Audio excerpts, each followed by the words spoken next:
네, 지금부터는 투자해놓은 시간으로 이어가 보겠습니다. 오늘 장에서 핫한 이슈들 종목별로 저희가 남은 5장 투자 전략 오늘도 두 분 통해서 세워보도록 할게요.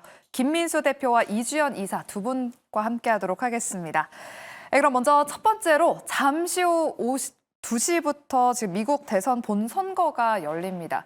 지금 두 후보 간 한치 앞으로 알 수 없는 이런 치열한 경쟁에 오늘 우리 증시도 미국 대선 결과를 기다리면서 관망세가 짙어진 모습인데요. 지금 그래도 코스피 지수가 낙폭을 많이 회복하고 있습니다. 지금 약보합권까지 올라온 상황이고요. 코스닥 지수는 지금 강보합권에서 움직이고 있습니다. 당선자 윤곽이 드러날 때까지는 이제 우리 개인 투자자분들 잠시 가만히 있는 게 좋을지 우리 김민수 대표님. 네. 트럼프와 해리스 관련 종목도 보유하신 분들 어떤 투자 전략 세워보면 좋을지 먼저 좀 여쭤볼게요.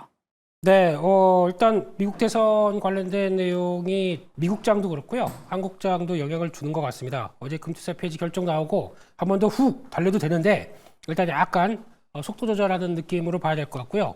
근데 그래도指수가 올라오는 거는, 그러니까 좀 낙폭을 줄이는 거는 보니까 고려아연 효과 같습니다. 고려아연이 상대적으로 좀 올라오다 보니까 그에 따라서 금융주나 몇몇 종목들이 움직이다 보니까 따라오는 것 같고 아직 시장에 뚜렷한 방향성을 가졌다라고 보기 어려울 것 같고요.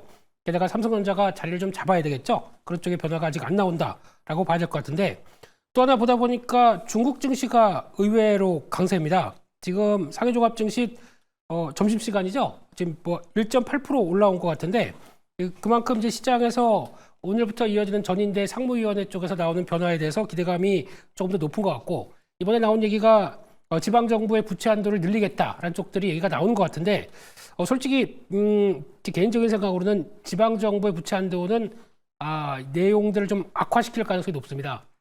중앙정부가 집중을 해서 끌어내야 되는데 지방정부에 계속 부담을 가중시킨다. 그게 썩 좋은 내용들은 아닌 것 같은데 그래도 중국 얘기인데요. 이제 중국이 알아서 하겠죠. 예, 그런 쪽에서 일단 경기 부양에 대한 기대감들이 나오다 보니까 오랜만에 정체되던 중국까지도 변화가 들어온다. 이런 부분도 봤을 때는 아시아 시장과 함께 연결해서 본다 그러면 그렇게 부정적인 모습들은 아니다라는 쪽에서 역시나 또 아마 중국은 그럴 것 같습니다. 미국이 계속 중국 대리가 나오고 어떤 견제가 심해진다라고 하게 되면 오히려 계속 이런 자체적인 경기 부양책을 계속 마련할 수가 있기 때문에 그런 부분들을 좀 눈여겨봐야 되겠다라고 보여지고 있습니다. 네, 우리 김민수 대표님의 말씀처럼 미국 대선 불확실성이 존재함에도 불구하고 지금 중국 증시는 강한 모습을 보이고 있습니다. 전인대 상무위원회에서 지방정부 부채 한도 상향을 고려하고 있다라는 뉴스가 나오면서 강세를 보이고 있는데 또 누가 지금 미국 대통령이 되든 미국은 중국 때리기를 계속할 것이다. 그렇기 때문에 중국은 또 경기 부양책을 더 강화할 것이고 관련해서 우리 국내 증시에서도 그럼 중국 경기 부양책에 따른 수혜주를 봐야 되지 않을까 하는 그런 이야기가 나오고 있는데요. 김민수 대표님한테 추가 또 질문 드릴게요. 그래서 그런지 오늘 또 소비주들 엔터나 콘텐츠 이런 종목들 강한 것 같거든요. 네. 이런 중국 경기 부양 수혜주에도 좀 주목을 해봐야 될까요? 해야죠. 예, 뭔가 나올 것 같으면 해봐야죠. 근데 일단 지금 이쪽에 또 하나의 흐름들이 어제 같은 경우는 코스닥이 많이 위축됐다가 이걸 끌어올린다라고 하게 되면 성장주가 포인트가 맞춰지겠죠. 근데 성장주에 어제 강했던 이제 제약 바이오 쪽이나 또 2차전지 쪽은 당장 끌어당기는 것보다 또 수단이 돌아간다고 봐야 되겠죠. 그런 차원에서 어느 정도 특히 게임이나 또 엔터 그리고 또 영상 콘텐츠 이런 쪽들은 약간 성장주 개념 쪽으로 바라볼 수 있는 섹터이기 때문에 거기서 같이 연결되면서 혹시나 중국 이렇게 연결되다 보니까 다리가 놓여지면서 연결된다라고 보게 되면 아무래도 그런 변화가 지금 시장에서 같이 이어진다라고 봐야 될 것 같습니다. 네, 오늘 워낙 또 시장이 미국 대선 불확실성의 관망세가 짙은 모습인데요. 게임과 엔터, 영상 콘텐츠 관련 종목들 계속해서 눈여겨봐야 된다라고 말씀을 해주셨습니다. 그럼 다시 좀 미국 대선으로 이야기 넘어가 보도록 할게요. 트럼프가 만약에 당선된다 혹은 해리스가 당선이 된다 했을 때 우리 국내 증시에는 어떤 영향을 미칠지 저희가 시나리오를 한번 짜보도록 하겠습니다. 우리 이주연 이사님. 네. 후보별로 당선 시 시나리오를 한번 정리해 주실까요? 일단은 지금 뭐 골드만삭스에서 뭐 당선이 누가 됐을 때 어떻게 시장이 좀 반응을 할 것이냐에 대해서 좀 시나리오를 쓴 것 같은데 골드만삭스 쪽에서는 일단 트럼프가 당선이 되면 시장이 오를 거고 해리스가 당선이 되면은 시장이 좀 빠질 것 같다 이렇게 좀 전망을 하고 있는 것 같습니다. 근데 다만 과거의 어떤 미국 대선 이후의 결과를 좀 본다고 하더라도 대선 이후에 뭐 산업적인 측면에서의 영향력은 그렇게 크지 않았다라는 점을 감안을 했을 때 단기적인 어떤 조정이나 변동성은 있을 수 있겠습니다만 앞으로 사실 시장에서 좀 환호하고 그리고 앞으로의 방향성이 정해진 산업 같은 경우에는 제 갈 길을 그대로 잘 가지 않을까라고 생각을 하고 있습니다.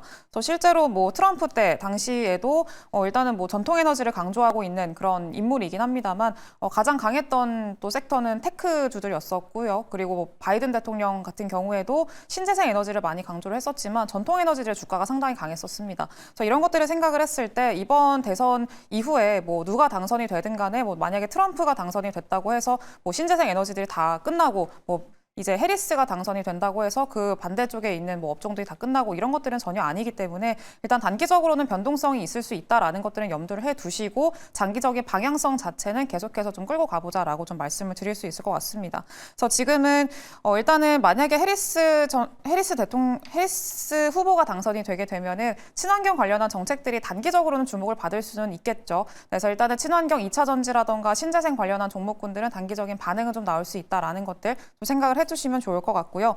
그리고 이제 트럼프 전 대통령이 당선이 되게 되면은 일단은 2차 전지 쪽으로는 단기적인 조정 가능성은 충분히 있다라는 것들 체크를 해보시면 좋을 것 같고요. 역시나 다만 2차 전지는 방향성 자체는 명확하다라는 점들을 체크를 해보시면은 그때가 좀 매수 기회가 되지 않겠나라고 생각을 하고 있습니다. 그리고 트럼프가 당선이 되면은 이제 당연히 북미 쪽 매출 비중이 높은 기업들이 좀 주목을 받을 가능성이 매우 높습니다. 그래서 북미향 그 기업들을 좀 주목을 해보실 필요가 있지 않겠나 이렇게 좀 생각을 하고 있고요. 다만 이거는 단기적인 관점이고 장기적으로는 역시나 이제 트럼프가 되든 해리스가 되든 간에 미국에서 계속 주도를 하고 있는 초당적 정책들에 좀 주목을 해보시는 게 지금은 좋지 않을까 좀 그렇게 생각을 하고 있습니다. 그래서 역시나 테크주들 관심 있게 보셔야 될 것 같고요. 그리고 바이오라던가 이런 방향성 자체가 정해져 있는 그런 업종들 중심으로 지금은 조정 시에 좀 접근하는 전략이 좀 긍정적이겠다 이렇게 판단을 하고 있습니다. 네, 잠시 우리나라 시간으로 오후 2시부터 이제 미국의 대선이 본격적으로 시작됩니다. 일단은 우리가 결과를 예측할 수 없기 때문에 뚜껑을 열어봐야 알 것 같은데요. 우리 이주연 이사님이 각각 후보 당선됐을 때 시나리오를 한번 정리를 해주셨습니다. 그럼 이어서 두 번째 반도체 섹터에 대한 이야기를 나눠보겠습니다. 반도체 대장주 SK하이닉스와 삼성전자의 주가 희비가 오늘도 엇갈리고 있습니다. 먼저 SK하이닉스 이야기부터 나눠보도록 할게요. SK하이닉스 어제까지 AI 서밋 행사에서 세계 최초로 16단으로 쌓은 HBM을 공개했습니다. 내년 초부터 엔비디아를 포함한 고객사의 HBM3 16단 샘플 제품을 납품한다고 하는데요. 이주연 이사님, AI 반도체 시장에서 이런 SK하이닉스의 독주 체제 계속해서 이어지나요? 당분간은 그렇게 될 거라고 좀 생각을 하고 있는데 이번에 SK 그 AI 서밋에서도 SK 하이닉스 이제 최태원 회장이 또 이야기를 했던 것들을 보게 되면은 상당히 좀 긍정적이고 그리고 자신감 있는 내용들을 많이 어필을 했었습니다.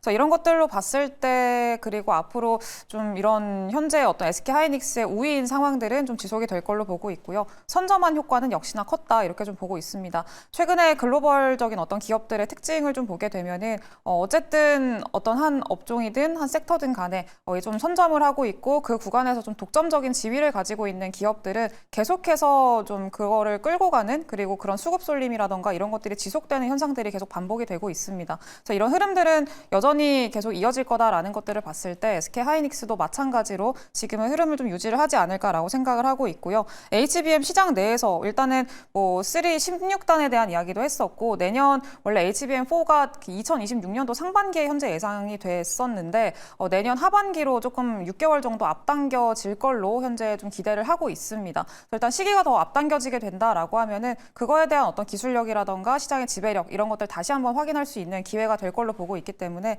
SK하이닉스는 역시나 우리나라 안에서 반도체 산업 쪽에서는 지금 가장 빠르고 그리고 가장 크게 좀 상승할 수 있을 만한 여력을 가진 기업이 아닐까 좀 그렇게 생각을 하고 있습니다. 그래서 일단은 그 밑에 단에 있는 그 SK하이닉스의 밸류체인 기업들도 SK하이닉스가 먼저 치고 치고 올라가게 되면은 같이 따라가는 그런 흐름들을 기대해 볼 수 있지 않을까 그렇게 생각을 하고 있기 때문에 장비 기업들도 여전히 좀 관심을 가져보시는 게 좋지 않을까 그렇게 생각을 하고 있습니다.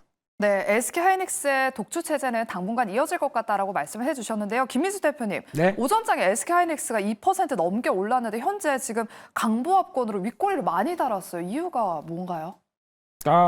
그게 당일 중에 주가 빠지는 거에 대한 이유를 제가 예. 갑자기 좀 많이 빠지길래요, 뭐 지금. 큰 변화는 없는 것 같고요. 일단 조정권 시장이 좀 무거워지다 보니까 나오는 흐름으로 봐야 될 것 같고 그밖에 뭐 특별히 나온 얘기는 없습니다. 그런 흐름이니만큼 약간 경계성 매물 나온다고 보아야 될 것 같은데 아까 보니까 프로그램 매수에서 매도로 좀 반전되는 느낌이 나오고 있고요. 그런 것 빼고는 기술적인 것 빼고는 지금 제가 뭐라고 말씀을 못 드릴 것 같습니다. 근데 여전히 하이닉스에 대한 흐름들은 뭐 나쁘지 않아 보이는데 이제 문제는 삼성전자가 아닌가 싶습니다. 오늘도 실망, 그리고 또 매물도 커져 있고 이렇게 되면은 기관들마저 최근에 들어왔던 게 약간 손절성 매물까지 나오지 않나 생각되고 있는데 최근에 삼성전자는 또 얘기가 그거죠. 뭐 클컴, 또 ARM, 또 이제 설계에 연결되는 회사들의 실적까지 보겠다라는 입장이다 보니까 역시나 약간 좀 위축돼 있는 게 그런 모습들인 것 같고 게다가 또 뭐 액티브 자산 운용사에서 지금 밸류업 관련된 쪽에서 우리는 삼성전자 편이 많아겠다라는 쪽으로 들어가다 보니까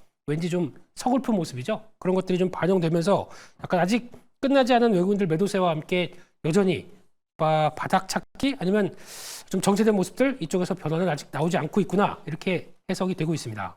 네, 말씀해 주셨던 것처럼 삼성전자는 오늘도 좀 지지부진한 흐름을 보이고 있습니다. HBM 경쟁에서 뒤처져 있고요. 또 밸류업 ETF에서까지 제외되면서 지금 장중에 2% 가까이 지금 하락하고 있습니다. 그러면 삼성전자 6만 전자까지 회복하는데 시간이 더 걸리나요? 저가 매수해보는 건 어떨까요?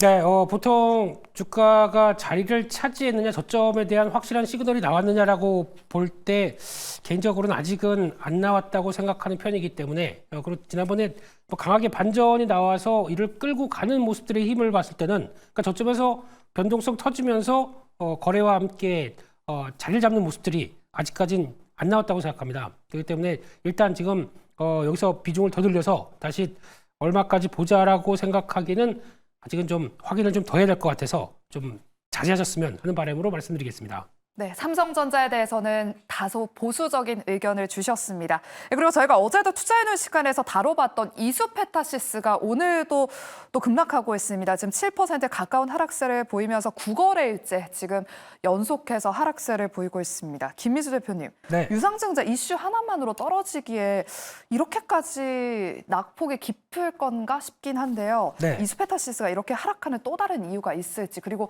언제쯤 반등을 할 수 있을까요? 네, 어려운 건 다 저한테 말씀하시네요. 죄송해요. 예. 일단 이스페스타시스 마음 아픕니다. 한때 또 시장에서 AI 인프라와 관련된 쪽의 대표적인 종목으로 알려졌다가 회사에서 IR과 내용들이 생각보다 좀 실망스러운 내용들이 나오다 보니까 주가가 이런 식으로 작용하는 것 같고요. 특히 이스페타시스는 그전부터도 알려졌던 내용입니다. MLB 관련된 쪽에서 대덕전자가 그동안에 FCBGA 쪽으로 열심히 투자해놓고 단가가 제대로 안 맞다 보니까 우리 신규 사업 쪽으로 MLB 들어가겠다라고 하는 부분들이 한 2, 3개월 전부터 알려졌긴 했는데 지금 같은 경우 혹시나 경쟁에 대한 부담감들이 나오기 시작하면서 주가가 좀 영향을 받는다라는 부분들이 이 부분 때문에 그렇죠. 앞서 말씀드렸던 유상증자 관련된 쪽의 부담감들. 물론 이제 코스닥의 모 기업을 인수를 한다는 내용들도 있겠는데 아직 그게 특별히 확인된 것 같지는 않습니다. 그런 쪽에서 이를 유상증자에 대한 자금들을 어느 쪽으로 쓰느냐, 그러니까 M&A 쪽으로 써서 이어가느냐 아니면 설비 투자의 확장 쪽으로 나가느냐라고 여러 가지 고민을 하는 것 같은데 그에 따른 유상증자를 하게 되면 그에 따른 자금의 용도가 가장 중요하지 않을까 생각하고 있는데 지금 시점에서는 솔직히 우려감이 많이 반영된 가격입니다. 그래서 만약에 오히려 이 자리에서 유상증자 결정이 나오게 되면 반등이 나올 수 있습니다. 근데 지금 오히려 지금 쪽을 보유한다는 쪽으로 거기서 베팅을 하기에는 좀 어렵기 때문에 만약에 지금 이 자리에서 더는 안 빠질 것 같긴 한데요. 여기서 지금 반등이 나온다라고 하게 되면 일단 비중 관리는 좀 하시는 게 좋겠다라고 말씀드리고 싶습니다. 네, 바닥을 다지고 반등이 나온다면 좀 비중을 관리하자, 비중을 좀 줄여보자라고 말씀을 해주셨습니다. 그럼 이어서 2차 전지 섹터에 대한 투자 전략도 짚어보도록 하겠습니다. 금투세 폐지 소식 이후 2차 전지주들로의 투심이 개선되고 있습니다. 그래서 어제 이어서 오늘도 순환매가 펼쳐지고 있는데요. 어제는 대장주들이 좀 강했다면 오늘은 시총이 작은 중소형주 위주로 강세를 보이고 있습니다. 특히 하이드로 리튬이 수산화 리튬 생산 배터리 사업을 본격화한다는 소식에 오늘 20% 넘는 급등세, 지금도 27% 넘게 급등하고 있는데요. 이번에는 어려운 질문 우리 이지연 이사님한테 한번 드려보도록 할게요. 지금도 이런 2차 전지, 오늘도 리튬주들이 강하거든요. 트레이딩 관점으로 좀 유효할까요? 사실 트레이딩 관점으로 접근하시는 거는 괜찮다고 생각이 드는데 굳이라는 생각이 들기는 합니다.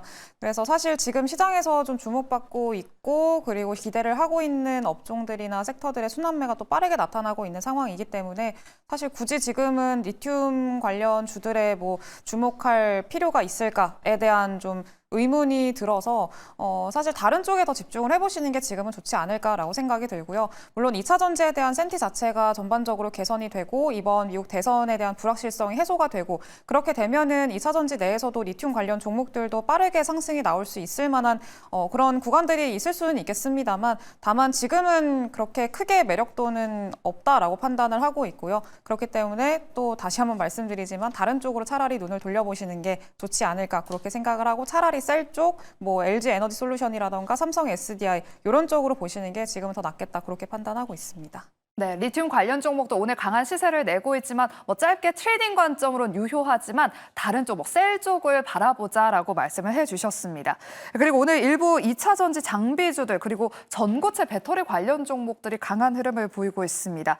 전고체 배터리 상용화를 위해서 많은 기업들이 지금 개발에 박차를 가하고 있는데요. 김희수 대표님, 네. 특히 오늘 CIS가 북미 에너지 기업과 전고체 소재 관련해서 비밀 유지 계약을 체결했다는 소식 덕분에 지금도 23%대 급등세를 보이고 있습니다. 네. CIS 말고도 저희가 주목해 볼 수 있을 만한 그런 2차 전지 장비주들 어떤 종목들이 좀 있을까요? 네, 그 내용을 알고 싶습니다만 내용은 절대 안 알려주겠죠. 그런 쪽에서 아마 전고체 배터리 관련된 쪽의 장비 쪽의 대표적인 모습들로 움직이면서 주가가 급등하고 있는데 나머지 종목들은 좀 잠잠합니다. 그렇다는 얘기는 아마 이쪽과 관련된 쪽에서 확대 해석하기는 좀 어렵다고 봐야 될 것 같고요. 전고체 관련된 쪽에서 다들 노력은 하고 있을 텐데 그만큼 상용화가 빨리 되든가 아니면 가장 대량 양산 쪽으로 라인업을 갖추기 위해서는 시간이 좀 걸린다라고 봐야 될 것 같고 그러다 보니까 먼저 장비가 들어가야 되는 거 아니냐라는 관점 쪽에서 장비주들의 움직이는 배경은 된다고 봅니다. 하지만 그거를 믿고 쫓아가서 매매하기는 좀 어렵다고 생각되고 있고요. 차라리 지금 좀 더 확실한 거를 본다라고 하게 되면 연말부터 진행될 LG에너지 솔루션의 4680 배터리와 관련된 그쪽의 라인업들 그와 함께 또 진행될 밸류체인 쪽을 더 챙겨보시는 게 더 맞지 않나라고 바라보고 있기 때문에 좀 이제는 너무 멀리 있는 것들 와서 끌고 오는 거에 대한 성장 밸류 주는 거에 대해서 좀 지쳤습니다. 그렇기 때문에 그보다는 약간 좀 더 확실한 걸 보자라는 쪽에서 46 배터리 이쪽에 대해서 좀 더 챙겨보시는 시각적으로 말씀드리겠습니다. 네, 우리 김민수 대표님은 4680 배터리 관련 라인업 관련 종목들 보자라고 말씀해 주셨고 우리 이주연 이사님의 의견도 들어볼게요. 아까 전에 리튬 관련 종목들 말고 셀이나 다른 쪽 보자라고 하셨잖아요. 2차 전지가 지금 순환매 나타나고 있기 때문에 또 수익을 보고 싶으신 분들이 있거든요. 우리가 좀 그런 수익을 볼 수 있을 만한 종목 어떤 쪽이 있을까요? 네, 역시나 좀 그래도 돈을 벌고 있는 쪽에서 좀 관심을 좀 가져봐야 될 것 같다라고 생각을 하고 있는데 ESS 쪽을 지금은 좀 관심 있게 보시는 게 좋겠다 이렇게 판단을 하고 있습니다.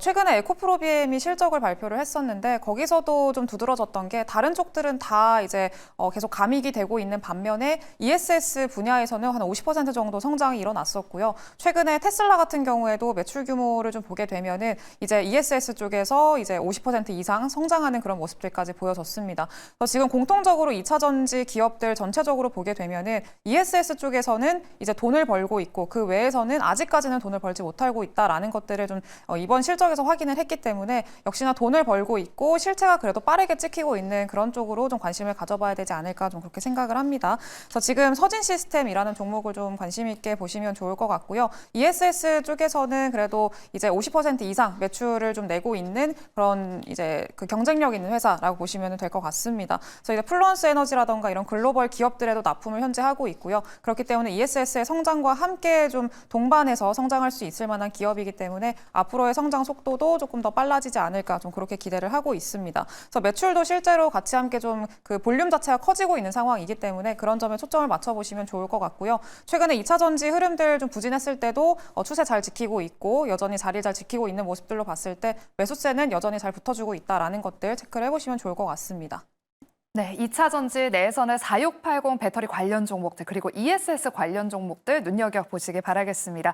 그리고 최근 우리 증시에서 새롭게 주목받고 있는 급등주가 하나 있어서 또 투자 전략 짧게 한번 여쭤보도록 할게요. 바로 폐배터리 기업 DS 단석인데요. 현재도 22% 넘는 급등세를 보이고 있습니다. 1조 원대 수주 소식과 함께 또 자회사 합병 추진설이 돌면서 지금 매수세가 붙고 있는데 김민수 대표님, 네. 이 종목은 어떤 대응 전략이 필요한가요? 네, 이런 류의 기업 좋아합니다. 개인적으로. 그래요? 왜요? 본업 외에 새로운 추가적인 성장 동력을 같이 삼아가면서 움직이는 종목으로 보시면 될 것 같은데, 근데 이 회사가 저희가 폐배터리 관련된 회사로 알고 있는데 아닙니다. 매출 비중으로 보게 되면 60%가 넘게 바이오 디젤 관련된 쪽에서 성과를 내는 회사다 보니까 그게 먼저고 그 다음에 신규 관련된 폐배터리 사업들이 연결되다 보니까 폐배터리 관련주 쪽으로 2차 전지로 보는데 원래는 그런 회사가 아니었다는 거 좀 체크해야 될 것 같고요. 그런 쪽에서 봤었을 때 이번에 이제 항공유 같은 경우 바이오 디젤 쪽으로 들어가서 그쪽으로 이제 뭐 1조 대 이상 이렇게 공급 계약을 맺었다라고 하는 부분들이 자세히 보게 되면 바이오 디젤로 항공유로 들어간다. 그러니까 절차나 아니면 이어가야 될 라인업들이 조금 더 복잡하게 될 수밖에 없는데 항공유는 아시는 것처럼 가장 비싼 쪽이다 보니까 마진이 높을 거로 추정을 하고 있습니다. 그렇게 되면 회사의 바뀌는 그러니까 실적에 대한 변화와 함께 수익성이 확 바뀌는 기조가 나올 수 있는 회사이기 때문에 눈여겨보시는 건 맞는데 주가가 많이 올랐고요. 게다가 지금 시총이 7천억대까지 와 있습니다. 그렇게 되면은 지금 앞으로 나올 성과에 대한 부분들을 좀 담보를 하는 모습들인데 그게 이제 추가적으로 강자가 돼서 이제 추가적인 수주를 받아야 되는 과정들이 나오다 보니까 그런 밸류를 좀 더 끌어왔다는 거는 인정해야 될 사실일 것 같고요. 조금 비싸다는 거는 이제부터 비싸다는 건 좀 인지하시고 두 번째는 이 회사가 이렇게 되기 위해서는 지금 갖고 있는 설비로 그 정도의 강한 투자를 할 수 있겠느냐라고 해서 아마 자금을 좀 끌어와서 설비 투자를 좀 해야 되지 않나라고 생각합니다. 그럴 때 나올 수 있는 과정들, 자금을 끌어오는 과정들을 한번 지켜봐야 될 것 같아서 일단 추격 매수는 하지 마시고 어느 정도 좀 눌림목 들어왔었을 때 대응하는 게 좋겠다라고 바라보고 있습니다. 네, DS 단석이 상장 이후 끝없는 또 우하향 흐름을 보여왔는데 이번 기회를 통해서 또 추가 상승을 한번 기대해 보도록 하겠습니다. 일단은 수익을 챙기는 전략으로 말씀을 해주셨습니다. 그럼 마지막으로는 개별 이슈로 주목받았던 종목들 투자 전략 세워보도록 할게요. 오늘 오전에 한국과 미국 연구진이 공동 개발한 태양 관측 망원경 코로나 그래프 코덱스가 우주로 발사됐다는 소식이 나오면서 오늘 우주항공주들로도 수급이 유입되고 있습니다. 이주연 이사님, 네. 우주항공주 내일장에 한 번 더 시장에서 주목을 받을까요? 당장 내일장은 아니더라도 단기적으로는 아마 추가적으로 좀 관심받을 가능성은 매우 높지 않을까 이렇게 보고 있습니다.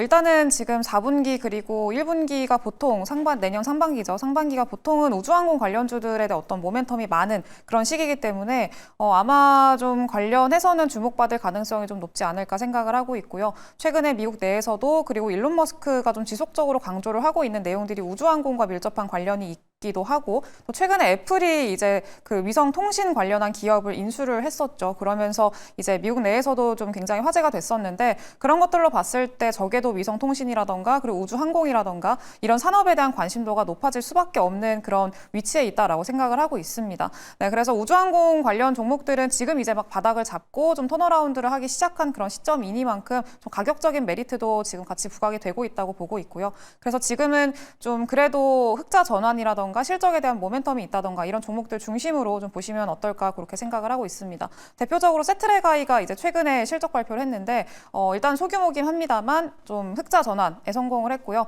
그러면서 앞으로 좀 기대를 해볼 수 있을 만한 여지들이 있기 때문에 좀 관심 있게 보시면 좋겠다 그렇게 생각하고 있습니다. 네, 그리고 다음은 어제부터 또 콘텐츠 관련 종목들이 시장에서 주목받고 있습니다. 오징어 게임 2에다가 중국 모멘텀까지 받고 있는데 김민수 대표님, 네. 그동안 소외받은 콘텐츠 관련 종목들 지금부터 봐야 될까요? 네, 보셔야 됩니다. 일단 지금 영상 콘텐츠 관련된 쪽들은 기대감이 전혀 없었습니다. 왜 그랬냐면은 넷플릭스가 투자금을 2022년도부터 줄였습니다. 근데 2년 동안 줄이다 보니까 상대적으로 그와 관련된 퍼지는 효과가 좀 적었다고 봐야 될 것 같고요. 게다가 글로벌 OTT 쪽들이 약간 구조조정을 하느라고 충분한 투자가 못 나오다 보니까 국내 업체들도 그에 맞춰서 제작 편수가 많이 좀 떨어졌었죠. 그게 올해부터는 내년까지 넷플릭스의 KPX 투자 계획을 보게 되면 다시 증액시키는 걸로 나옵니다. 그러면 분명히 그에 따른 효과를 영상 콘텐츠 쪽도 영향을 받는다. 그러면 그쪽의 대장주적인 성격의 종목들은 관심 있게 봐야 되겠죠. 그 종목이 스드입니다. 스튜디오 드래곤. 네, 그런 쪽에서 이쪽 관련된 쪽들은 아무래도 그동안 많이 주가가 많이 밀렸었고 그러다 보니까 실적의 회복 속도가 늦다 보니까 나왔던 변화. 그러면은 아마 내년에는 다시 지난번 2022년도 부근의 실적까지 돌아온다고 했을 때 월봉 같은 경우 보게 되면 많이 빠졌던 부분들이 확인되겠죠. 이 부분이 변화가 나온다라고 했을 때 아마 추가적인 낙폭, 그러니까 중기적인 낙폭을 마무리 짓고 회복할 수 있겠다라는 관점 쪽에서 지켜보셨으면 좋겠습니다. 네, 그럼 가격 전략은 어떻게 세워볼까요?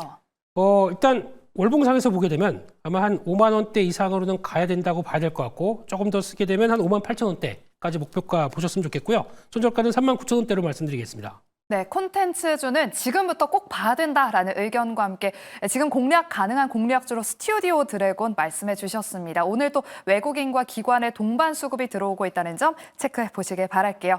이렇게 저희가 생쇼 2시간 동안 준비한 순서 여기까지입니다. 남은 오후장에도 매일경제TV와 함께 하시면서 남은 오후장 대비 전략 잘 챙겨보시길 바라겠고요. 저희는 내일 오후 12시 이 시간에 다시 찾아오도록 하겠습니다. 오늘도 함께 해주신 여러분 고맙습니다.